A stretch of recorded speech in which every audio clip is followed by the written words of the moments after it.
coming up to 5 to 9. I'm going to show you some remarkable pictures in a moment, because in 2009, at the age of 40, wildlife photographer David Plummer was diagnosed with Parkinson's disease. But he said this condition is not going to defeat him or dominate him, and he instead used it as motivation to create what he has described as some of his best work. And that best work comes in a book he's publishing. It's 7 years of camera shake, it's called. It showcases his finest wildlife photography, from predators on the prowl to the beautiful relationship between mother and child. And David is here to tell us more about it this morning. Good Thanks morning. so much for coming in. I mean, Naga was saying, you know, you were absolutely determined. This will not beat me. I carry on.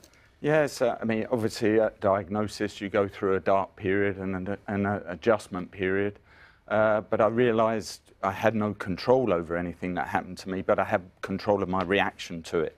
And so consequently I chose positivity, and I was determined just to carry on. Were you a photographer before you were diagnosed? Oh yes. Yeah, so that's always been your life work. Yes. Your life work. Yes, and there was the period where I thought it's all over, but I carried on. And the decision to do the book, which was just over a year ago, wasn't a case of, oh, I need to get a book published because I got Parkinson's disease.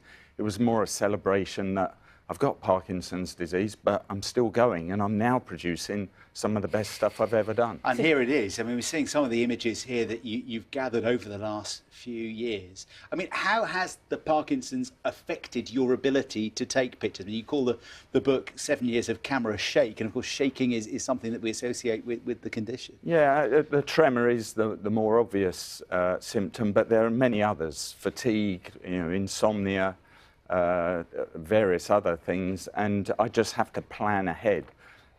If I've got a dawn shoot, I might be in a marsh, I might be in a floating hide, and consequently I've got to get up at stupidly early hours in order to take my meds, so they're working, so it's safe that I can work, get my dry suit on. Well, this is the result. Absolutely stunning shots there. Thank you. You can see some rather tender moments between animals, but I think what your book doesn't shy away from is some of the more realistic, tough moments of life and death as well. Some, some gorgeous images, but I think one of the things that was quite startling when I read your notes is that you say sometimes you capture something that's bad that is happening to an animal, and it's its reaction, its instinctive reaction to keep on going, and how that contrasts with human nature. Yes, this is the thing. I think it is sometimes a human condition. Something happens to somebody and it's too much, and it affects the mental attitude, and they tend possibly to give up.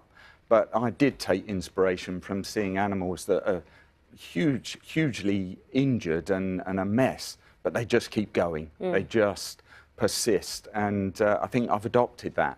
And my intention is just persist and just keep on going.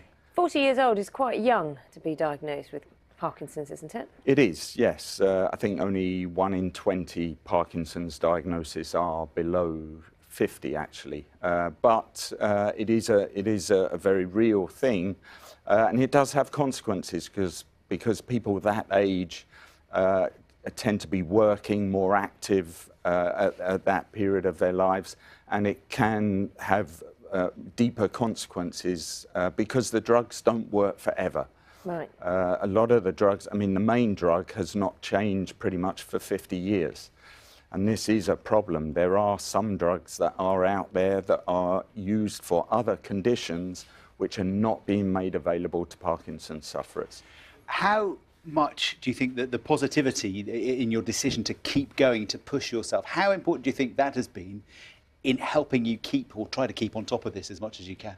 I think it's everything. I think it's passion. And that's my driver. I do wake up in the morning and sometimes it's just, oh God, I just can't get out of bed.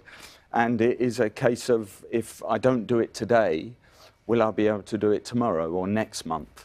And so it's just a case of get up, get moving, and keep going. What's next?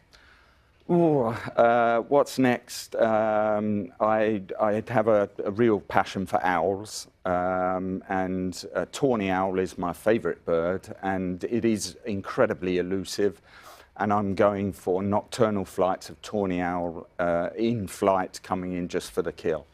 Where would that be, here in the UK?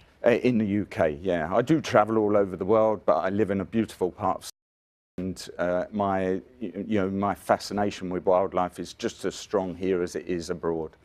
And that means you don't have to get up too early in the morning as well to do it. You can, No, He's I do. all night. It is Throughout the up night at instead. 4 a.m. 4 a.m. Yeah, Oh gosh. quite often. Yeah. Well, look, good luck with that. When you gather those shots, and I'm sure you will, please bring them in to us and show us again. Thank you very much. It sounds fascinating, Yeah. and it's a beautiful book. Yeah. And a celebration of what you've been through as well as the animals themselves. So And thank you. 50% of the proceeds goes to Parkinson's UK. Okay, thank you. Thanks very much indeed, David. And David's book, as we said, it's called 7 Years of Camera Shake. Time now is 9.